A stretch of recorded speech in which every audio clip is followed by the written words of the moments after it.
Hey, Guoba here. Remember that planar video? Well, it's time to look at relics now with the 3x relic event on the 26th. And just like you can farm planers outside of a 3x event, you can do the same with relics. So I hope this video helps you figure out what you want to farm in the future and during this event. We'll go through the relic caverns and who the best users are, or if there are any users left, or to rank the most efficient relic caverns to farm. Smash the like button and subscribe buttons if you want god rolls on your next relics, and let me know below where you'll be spending your Trailblaze power. And now, let's begin. Now there are timestamps for each domain, but if you want to know the best caverns to farm, you'll probably need to watch along to understand. Beginning with the Eagle and Hunter domain, the sets for the Wind and Ice element type units. The Eagle set is funnily enough not used on any Wind DPS barring perhaps a 2-piece, and is instead used for supports for min-maxing rotations. This set is primarily used for 0 cycle or low cycle clears and is not necessary for your supports, it's a luxury set. The advance forward every ultimate means you have a much higher effective speed than any set can give you, and it can be equal to many speed substats of power, getting stronger the faster you are. It is paired with the Ice set, which can be used on every Ice DPS. However, there are a lot better sets if these DPS follow a niche. For Yanqing and Jingliu, you can still farm this set, and you can also do so for Misha and Herta, of course. However, Misha has Pioneer as a better and more universal option, and Herta has the follow-up set as a better and more universal option. Jingliu can run the Quantum set pretty effectively too, even beating the Ice set in some cases. You'd farm this cavern if you're gearing both an Ice DPS and a support that you specifically want the Wind set on. Don't just farm it because someone said it was good. If you're not farming for an Ice DPS, you'd only farm this domain if you're way into the endgame, and your gear on your DPS is already super good, and you want to kit out a bunch of supports for 0 cycle challenges. The Passerby and Musketeer cavern is our next stop, a universal healer set and a universal DPS set. Whilst Musketeer has boosts to basic attack damage, which may not always be good for your DPS, the speed and attack percent work great, and if you watched my sets versus subsets video, Musketeer pieces can be very nice to hold on to as generalist 2-piece sets. The Passerby set can be used on every single healer. It can also be used as a 2-piece combined with defensive sets or the Hackerspace set.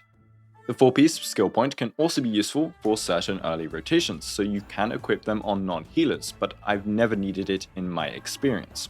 So you'd farm this if you're Grimro, or if you don't really have a specific DPS niche you want, and you also want to gear some healers, or your rotation specifically needs that skill point from 4 Passerby. We do get Musketeer from Echo of War, so it's not mandatory to farm. You could get some good pieces passively. The Quantum and Wuthering Cavern is next. We have another universal DPS set and another supportive set in one.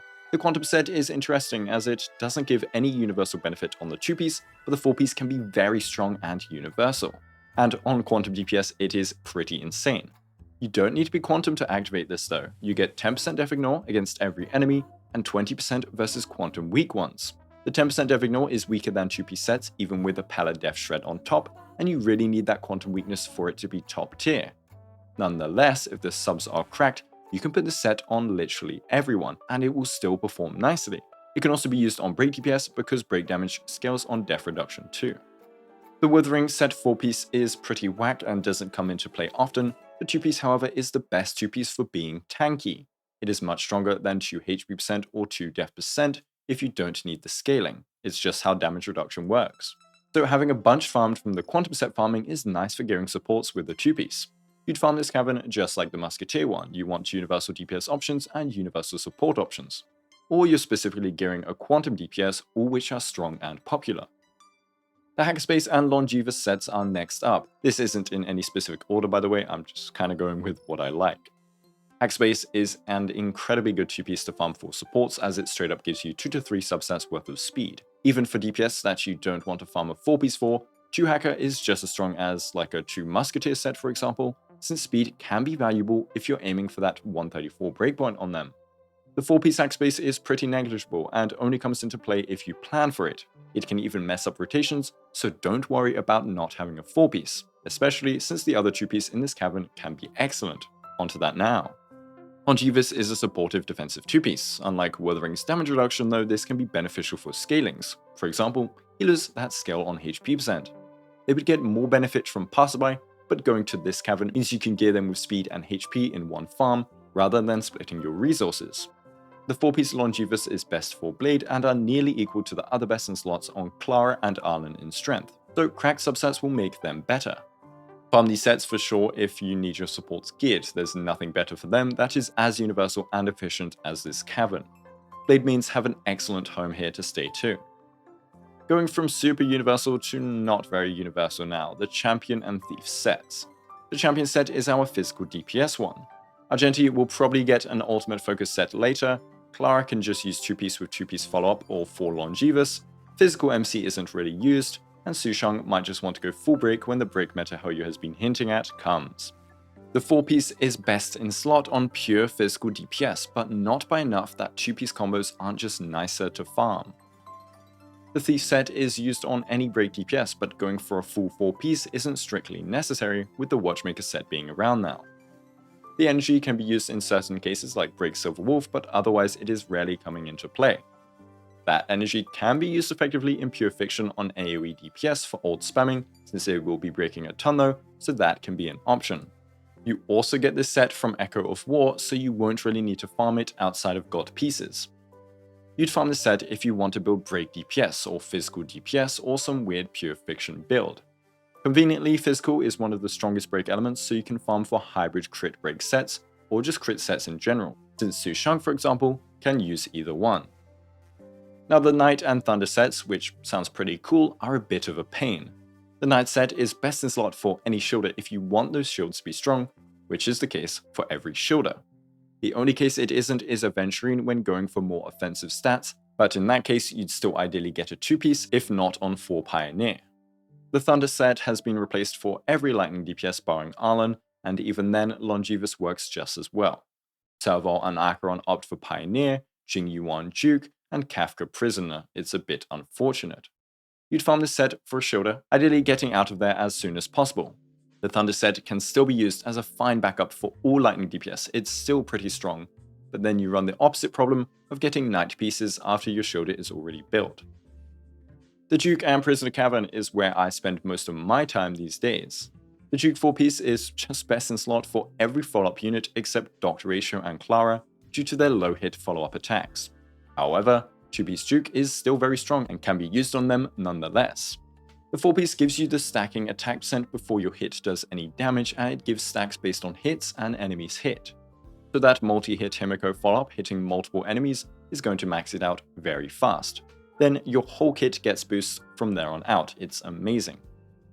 The Prisoner set is like the Quantum set for dot units, giving us a universal boost of attack percent and then up to 18% def ignore.